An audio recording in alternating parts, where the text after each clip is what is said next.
បាទសួស្តីបងប្អូនទាំងអស់គ្នាហើយនឹងស្វាគមន៍បងប្អូនដែលមកកាន់ Channel សុភ័ក្រ Smart Online នៅក្នុងវីដេអូនេះខ្ញុំចង់ចែករំលែកនិងបង្រៀនបងប្អូនពីរបៀបបិទមុខងារសន្សំសំចៃថ្មទូរស័ព្ទកុំឲ្យវាស៊ីថ្មយើងបញ្ចូលឧទាហរណ៍យើងបញ្ចូលបាន 100% អញ្ចឹងយើងប្រើបានខ្ទង់ជា 3-4 ម៉ោងដែរអញ្ចឹងបងប្អូនបាទឥឡូវបងប្អូនចូលទៅកាន់ Facebook យើងទៅកំណត់ Facebook មុនគេបាទបងប្អូនចុចលើកម្មវិធី Facebook បន្ទាប់មកទៀតបងប្អូនចុចត្រង់កន្លែងត្រី3ឬហើយបងប្អូនចុចកន្លែងកាញ់ត្រង់កន្លែងនេះឬមួយបងប្អូនអូសឡើងទៅលើហើយខ្ញុំបង្ហាញនេះនៅលើភាសាខ្មែរបងប្អូនចុចពាក្យថាការកំណត់និងឯកជនភាពបន្ទាប់មកទៀតបងប្អូនចុចពាក្យថាការកំណត់បាទរួចហើយវានឹងនាំបងប្អូនចូលមកកាន់ត្រង់កន្លែងនេះរួចហើយបងប្អូនអូសឡើងទៅលើបងប្អូនអូសឡើងទៅលើបងប្អូនឃើញពាក្យថាម៉ូតងងឹតបងប្អូនចុចត្រង់កន្លែងម៉ូតងងឹតនឹងមកបន្ទាប់មកនេះបងប្អូនចុចឲ្យជ្រើសរើសយកអាបើកខាងលើគេនេះមកបងប្អូនចុចបិទនេះវានៅតែភ្លឺអញ្ចឹងបើបងប្អូនចុចពាក្យថាបើកនេះវាងងឹតបាទដល់ពេលណាងងឹតទៅវាអត់ស៊ីថ្មទូរស័ព្ទយើងទេបងប្អូនហើយបើសិនណាវាភ្លឺវានឹងអាចស៊ីថ្មទូរស័ព្ទយើងច្រើន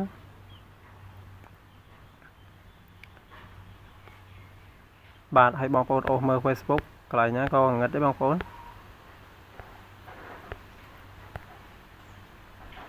បាទឥឡូវយើងចូលទៅកាន់កម្មវិធី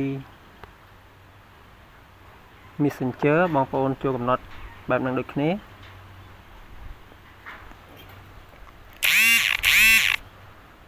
បងប្អូនចុចត្រង់កន្លែងមីនុយត្រង់កន្លែងខាងក្រោមនេះរួចហើយបងប្អូនចុចពាក្យថាការកំណត់កន្លែងរូបកាញ់ខ្ចៅហ្នឹងបន្តមកទៀតបងប្អូនឃើញពាក្យថាមុខងារងងឹតបងប្អូនចុចត្រង់កន្លែងហ្នឹងមករួចហើយបងប្អូនចុចពាក្យថាបិទអូសុំទោសផងបងប្អូនចុចពាក្យថាបើកមកហើយវានឹងងងឹតដូចគ្នាបាទបន្តទៀតបងប្អូនចូលទៅកាន់ YouTube ហើយខ្ញុំនឹងប្រាប់បងប្អូនកន្លែងបិទ Telegram ប៉ុន្តែខ្ញុំគិតថាបងប្អូនច្បាស់ជាបងប្អូនមួយចំនួនគាត់ដែលគាត់ធ្លាប់ប្រើ Telegram គាត់ដឹងកន្លែងណាបិទឲ្យងងឹតឲ្យភ្លឺឲ្យបងប្អូនប៉ុន្តែសម្រាប់ដែលបងប្អូនដែលមិនតន់ចេះប្រើ Telegram បងប្អូនអាចមើលវីដេអូខ្ញុំបានចូលមកកាន់ YouTube យើងបិទដូចគ្នាបិទទាំងអស់តែម្ដងបងប្អូនហើយវាអាចមិនឲ្យយើងចាំងភ្នែកផងដែរខូចភ្នែកផងដែរពេលយើងមើលពេលយប់លេងពេលយប់អីចឹងបងប្អូនបាទឥឡូវបងប្អូនចុចពាក្យថាអ្នកមកហើយបន្តទៀតបងប្អូនចុចកន្លែងកាញ់ដូចខ្ចៅនេះមកបាទរួចហើយបងប្អូន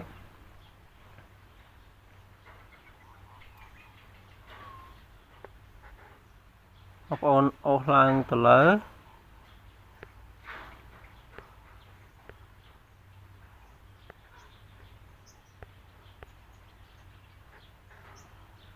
បងប្អូនចុចពាក្យថាកន្លែងទូទៅនេះមក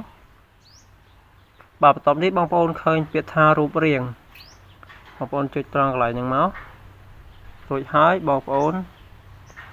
ចុចជ្រើសរើសអាក្រោមគេបង្អស់នេះមកទម្រង់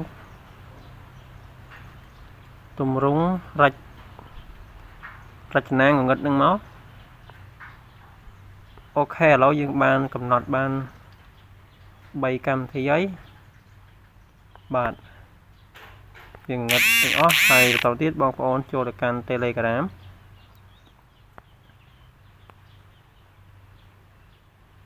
បងប្អូនចុចត្រង់កន្លែងត្រី3នេះមកហើយបងប្អូនឃើញកន្លែងសញ្ញាដូចព្រះច័ន្ទហ្នឹងមកព្រះច័ន្ទនៅសល់